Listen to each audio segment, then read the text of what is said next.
হঠাৎ করে দেশের অন্তত 10টি জেলায় হামরোগ উদ্বেগজনকভাবে সংক্রমিত হয়েছে। এর মধ্যে রাজশাহী, ময়মনসিংহ, পাবনা ও চট্টগ্রামে ক্রমে বাড়ছে আক্রান্তের সংখ্যা। স্বাস্থ্য অধিদপ্তরের তথ্য বলছে চলতি মাসে আক্রান্ত 1,500-এর বেশি। চিকিৎসকরা জানান টিকার ক্যাম্পেইনে দেরি হওয়ায় সংক্রমণ তীব্র হয়েছে। এবং প্রতিনিধির পাঠানো তথ্যচিত্র ডেস্ক রিপোর্ট। 5 বছর পর ভয়ানক রূপে ফিরল হাম। সারা দেশের বিভিন্ন জেলায় ক্রমেই বাড়ছে আক্রান্তের সংখ্যা। সবচেয়ে বেশি ঝুঁকিতে রাজশাহী অঞ্চল। বিভাগের 8 জেলায় 342 শিশুর স্যাম্পল পাঠানো হয়েছে। ন্যাশনাল পোলিও অ্যান্ড মিজেলস ল্যাবে পজিটিভ এসেছে 77 জনের।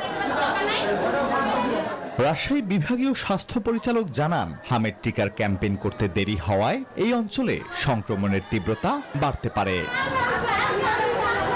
ময়মনসিংহ মেডিকেল কলেজ হাসপাতালে 11 দিনে 105 জন শিশু ভর্তি হয়েছে, যাদের মধ্যে চিকিৎসাধীন অবস্থায় 3 শিশুর মৃত্যু হয়েছে। পরিস্থিতি সামাল দিতে গঠন করা হয়েছে বিশেষ মেডিকেল টিম।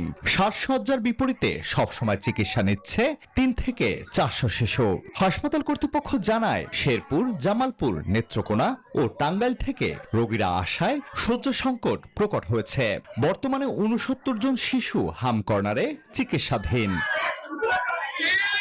চট্টগ্রামেও একই চিত্র।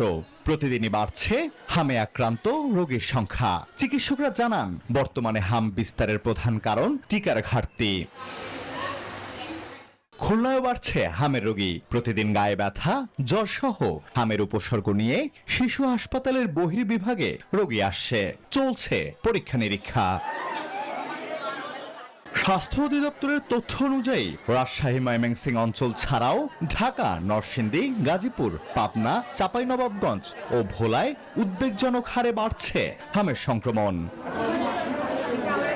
Desk report, news 24।